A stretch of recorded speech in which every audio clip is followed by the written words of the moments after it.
Hi there, everybody. All right, so I'm going to do a quick tutorial here on how to design an infographic in Canva, which is one of my very favorite platforms for pretty much everything. You can design a teacher newsletter, you can design posters for your classroom, you can do social media projects with your students, you can design invitations, templates for your syllabi, just anything, everything. I love it.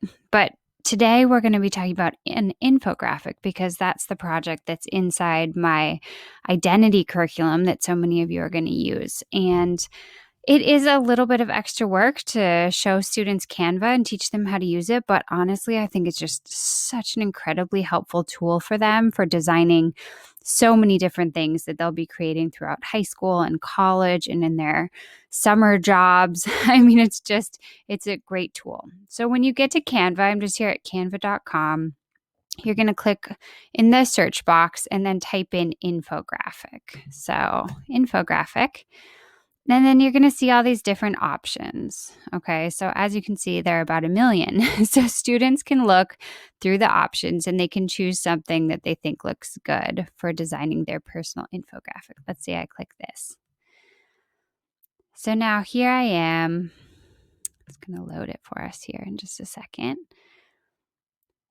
And it's already got all these little icons. It's got text. It's got a title. And all of this is editable. So I can change this to be about me, about Betsy Potash. And then, say at the beginning, I want to be talking about how I love to play tennis. I love tennis. And then down here, I can talk about like some aspects of my life in tennis. And here it can be about pastry. I love eating pastry. I love traveling to find pastry. I love cooking pastry. And then here, it's the next thing, and you go on and on. But you don't just have to replace the text that's already there. You can change everything. So obviously this isn't a great icon for me in my I love tennis section. I can click on it. I can drag it away and get rid of it. And then there's this sidebar here. Under elements, I'm going to find all the kinds of little icons that I might want in here. So let's say I'm going to search tennis. Oh, that looks like a pretty decent icon for my tennis. I can click on it. I can move it. I can resize it. All this stuff feels pretty intuitive to me because I've been doing it for a long time when I design things in PowerPoint. But if it's new, it does take a little practice. I just think it's really a worthwhile skill. So much of communication today throughout fields that use ELA skills combines design with reading or writing or speaking. And I think that the ability to do a good design to help accent what you're saying with your words is kind of a big deal. I think it's something that's really important for students to know. So I go through, I drag these little icons off. I put in the icons I want. Now, maybe I think this is a little small. I can go up here and change the size of the text just like I would in a Word document, just like I would in a Google slide or on PowerPoint. And then I'm going to want to keep it consistent throughout. I can change the fonts. I can go up here. I can change it to Monument. Let's see what that looks like. Okay, it's different. I can change it to Nor'wester. Whatever. I can change the size. I can change the color. Maybe I want it to be red. Now, when you can do those basic things, there are fancier things students can do.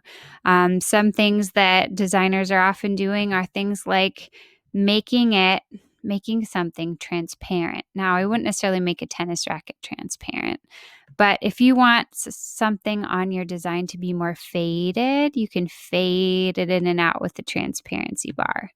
If you're frustrated that something you've got on there isn't showing the way you wanted to, it's behind something, you can change the position. You can move it forwards or you can move it backwards. If you want to change the colors of like the basic boxes, you can click on them. You can change the colors to whatever you want. Other things you can do in Canva that I really like, you can go to uploads And you can upload any image from your own desktop to put into your infographic or your poster or your class syllabus or your class newsletter. You just click on upload an image or video and you can get an image in there.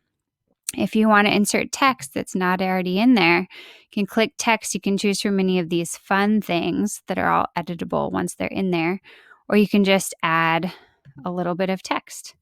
And you can move it around and you can resize it. You can change the color. You can click in there and type so it doesn't say add a heading anymore. Or you can just drag it and get rid of it. What else? There's a library of photos in here. If you apply for Canva for Education, I think your students can get access to all of the photos that they have in the professional version for free. I own the professional version of Canva now because I use it. I literally use it 3 or 4 times a day. But I had the free version for over a year before I switched to the professional version, and it's great. There are a ton of icons and a ton of photos that you can use. You just get more if you're doing Canva for Education or if you pay for the professional subscription. The background section, I don't usually use, but you can. It just gives you a whole bunch of different patterns that you can put in behind designs. Videos, if you're creating something that you want to have a little video clip within, you can do that. But for the personal infographic, I really don't think you're going to need that. If you get into a template and then you realize you don't love it, you can switch to another template. In general, I think that Canva is pretty much the greatest thing since sliced bread, and that's why I encourage you to use it. But I know that there's a little bit of a learning curve. I'm just going to say it one more time. I think that it's a learning curve that is so worth it for students. There are going to be so many projects that they're going to design for school and in their work in the future and in college and for their tennis team and whatever, where it's just going to be like, wow, I like to have this look good and say my message clearly. I'm going to use Canva. And that's just going to be really helpful to them. And in the process of learning Canva to help them, you are then going to have this incredible tool that you can use to design things for poetry slams, to design posters for your wall, to design table tents for back to school night, just a million different things. So that's what I recommend.